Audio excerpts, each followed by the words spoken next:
त्रिपुरा दल का चेयरमैन शाही वंशज श्री प्रद्युत विक्रम मानी के दबरमा ने स्वर्गवासी पिंदुलाल चकमा के परिवार से मुलाकात की और उन परिवारों को नगद 1 लाख रुपए प्रदान किया। मुलाकात के समय मौजूद थे माननीय मुख्य कार्यकारी सदस्य श्री पूर्णचंद्र जमातिया, युवक त्रिपुरा संघ का अध्यक्ष श्री रनेल दबरमा, त्रिपुरा दल का कार्यकर्ता श्री बिशकत दबरमा, युवक त्रिपुरा संघ का कार्यकारी अध्यक्ष श्री हॉलीवुड चकमा और त्रिपुरा दल का अन्य कार्यकर्ता।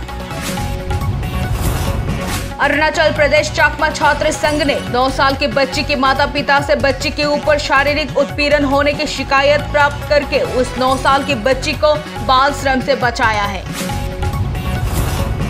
एसडीपीओ सुमन मजुमदार के नेतृत्व में कृष्णानगर से ड्रग्स का असली महाखलनायक सुमिता दबरमा को गिरफ्तार कर लिया गया। त्रिपुरा पीपल्स पार्टी की ओर से नंदन नगर के नौगांव क्षेत्र के मुसलमानों द्वारा पश्चिम त्रिपुरा के पुलिस अधीक्षक को प्रतिनियुक्ति दी गई। मिड डे मील वर्कर्स ने CITUR की ओर से विभिन्न मांगों को लेकर धरना दिया अगरतला मेलर मार्ट के ऑफिस के सामने।